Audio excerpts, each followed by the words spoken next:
Okay, so hello everyone. I am Pilax Ladrido together with my group members Winchester Corpus and Mr. Yasir Adoma. And today we will be presenting with you our capstone project entitled KESA, an AI-powered mobile campus guide app for Kalinga State University. Okay, so but before that, I know na hindi pa kayo familiar sa word na KESA. So, yung word na KESA po is kinuha namin sa Lubwagan term which is kalsada.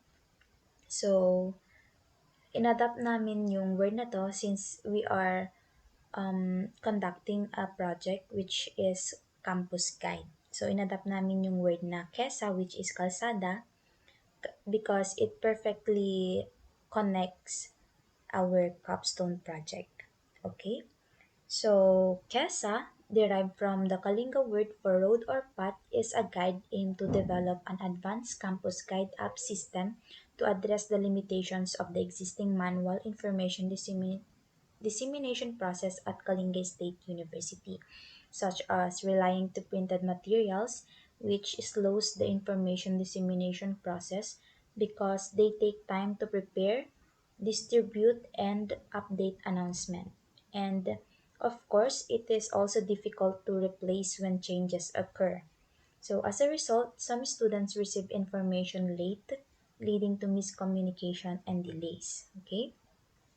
So the application includes a chatbot integrated to ChatGPT, enabling it to deliver a human-like answer to user queries while maintaining relevance to KSU's specific content with a natural language processing that can answer questions related to campus locations, events, announcements, and other campus-related information. Okay, Okay, so this is our use case diagram. So we have a two users, which is the admin or the super admin, and the user, which is the faculty, students, staff, and of course the visitors. Okay, so as you can see here sa admin natin, nakatutok sa kanya lahat ng mga actions. The reason behind this is the admin have the full privilege doon sa system. Okay, so and napaka-importante kasi na full privilege yung system para syempre magamit din yung nung admin yung system para ma-determine niya kung ano ba yung mga mas kailangan pang i-improve dun sa system or kung ano pa yung mga features na kailangang idagdag, ganun. Okay, so of course, the admin can sign up and then, of course, he will manage the campus-related information. Siya yung mag-manage ng lahat ng mga campus-related information. And then, ima-manage niya din, syempre, yung mga users. He can add or delete users or mag-create siya ng mga users, ganun. And he will also manage the announcements.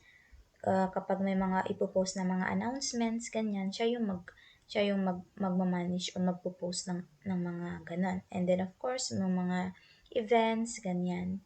And um, he will also manage the entire chatbot. Siya yung mag-feed ng mga information, kung ano yung mga dapat lang na mabigay na information for the users. And he will also manage the campus map. So, sa system namin, meron tayong naka-integrate na maps wherein um, um, it will help us to locate buildings or offices, ganyan. And of course, he will also monitor the system kung ano yung mga performance niya and para syempre maayos niya kung may problema man. And of course, he will also generate reports then sign out. And dito naman sa user, of course, he will sign in or gumawa ng ng account niya and then sign up. And then he can search facilities or departments direction and mag-review niya yung mga announcements and events and ma-access niya din yung chatbot. And then pwede din siya mag-ask ng mga teacher's information. Okay? And then sign out. Okay, so dito naman tayo sa admin activity diagram. Okay, so first, initial phase, and then meron tayo ditong decision, check for current admin. Kapag no, magsa-sign up ka. And then kapag successful, yes, okay, magsa-sign in ka. Then kapag successful yung sign in mo, diretso ka na dun sa admin dashboard. Okay? And then, ito yung mga activities na pwedeng gawin ng mga admin.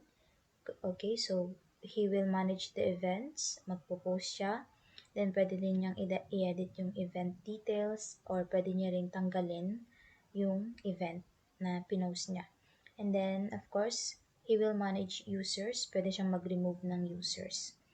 And manage announcement. So, siya din yung magpo-post ng mga announcements. Pwede niya ring tanggalin yung mga announcement or i-edit niya. And manage chatbot.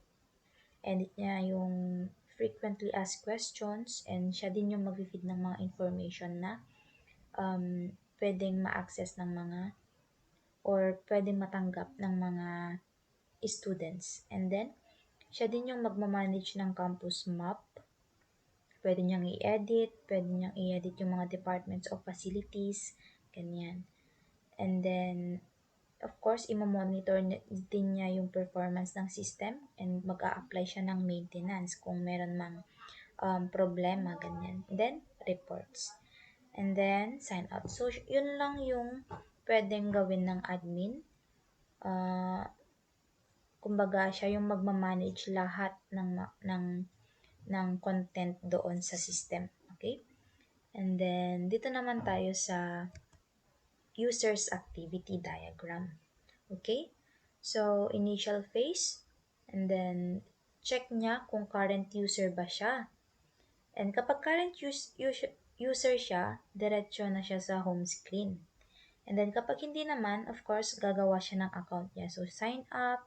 And then, kapag successful, yes. Okay? And then, sign in. Tapos, diretso na siya sa user's home screen. And then, ito yung mga activities na pwede niyang gawin doon sa system. So, pwede niyang i-check yung events. Merong magno-notif na events doon. And then, pwede niyang i-check. Okay?